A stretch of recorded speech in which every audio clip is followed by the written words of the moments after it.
And over in lane 1 over here, we're going to go 4 150s twice through. And on the first set, our turnaround time is going to be a simple 3 minutes and 10 seconds per 150. Now I'm going to set you all off together then, okay, and I'll help you with the turnaround time. So I'll actually walk down to the far end and help you set off with the first one. But we're going to use the clock for this first set.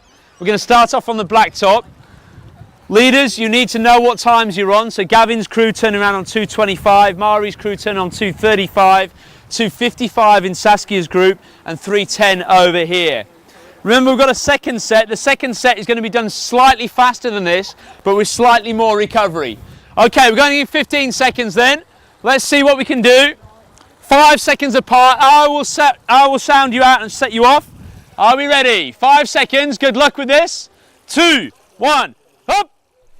Okay, so as Paul said there in his introduction, the squad here is going to swim 4 times 150 metres. Here in the 50 metre pool at Claremont, 150 metres is 3 laps. Perhaps a slightly unusual distance for the swimmers to swim. They're more used to 100 metres, 200 or 400 distances, so this should provide a bit of a challenge to their pacing skills.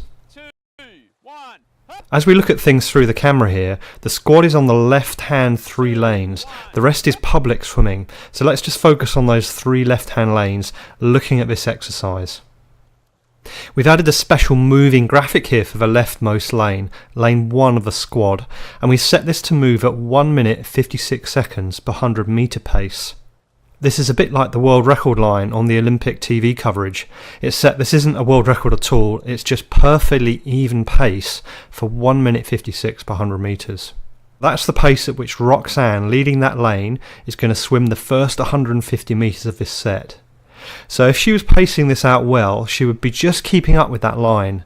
But as you can see, she's already a long way ahead of it, showing that she set off much too fast. She's at least 8, if not 10 seconds ahead of it here. So let's speed this up and see what happens. Slowly but surely that line is catching her back up again. She probably doesn't feel like she's slowing down, but she clearly is, swimming much slower over the second and third laps than the first. Okay, let's jump back to the beginning of the footage and see the middle lane swimming this first 150 metres.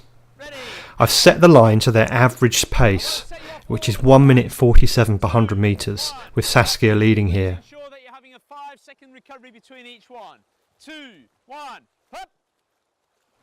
Fast forwarding again, we can see Saskia getting 6 or 7 metres ahead of the line on the first length before dropping back again.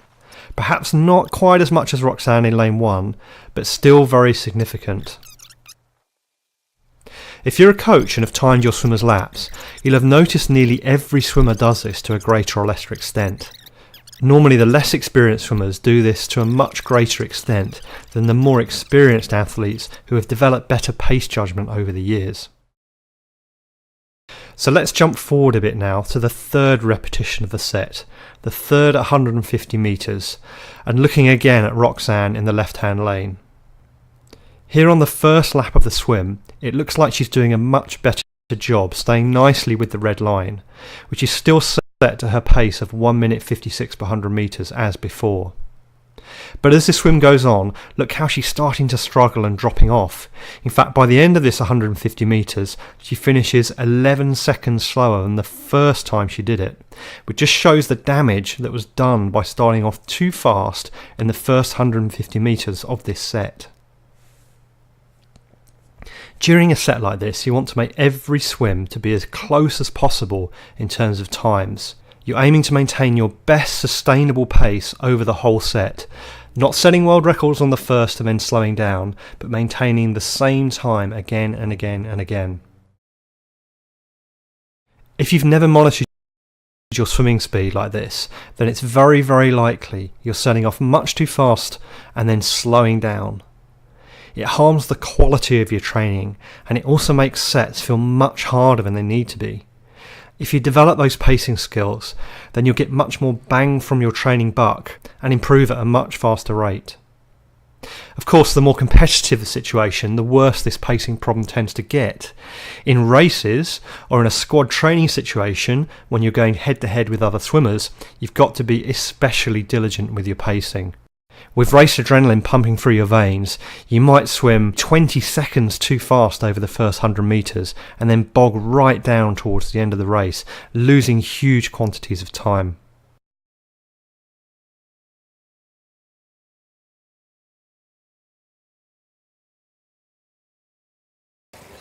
Arguably one of the best tools on the market, training aids for improving your swimming, is the new Finniss Tempo Trainer Pro. It has 3 modes. The third mode, which is what we'll start off on, is stroke rate, in strokes per minute. The beeper is now set to beep 60 times in a minute. You can pop that underneath your swimming cap and work on developing rhythm and timing within the stroke. So each time the beep goes, it's simply beep, beep, beep to match the stroke rate. Now, depending on whether you need to develop a slightly higher stroke rate, or if you're fighting the water and a slightly lower stroke rate, focusing on lengthening out the stroke, the beeper can be easily adapted up or down in 1 stroke per minute increments, using the left hand button to bring it down to 59, or the right hand button to bring it up to 61, etc. Use our stroke rate chart to identify what is the optimal stroke rate for you, and even doing the ramp test to identify exactly what that optimal balance between stroke length and stroke rate is for your given level of speed, and also your body type and build in the water. Now, the Tempo Trainer Pro in mode 2 is actually set to beep as a lap interval. Here, the beeper is set to beep every 36 seconds.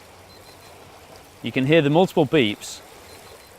So this swimmer might be capable of swimming 2 minutes 24 for 100 meters.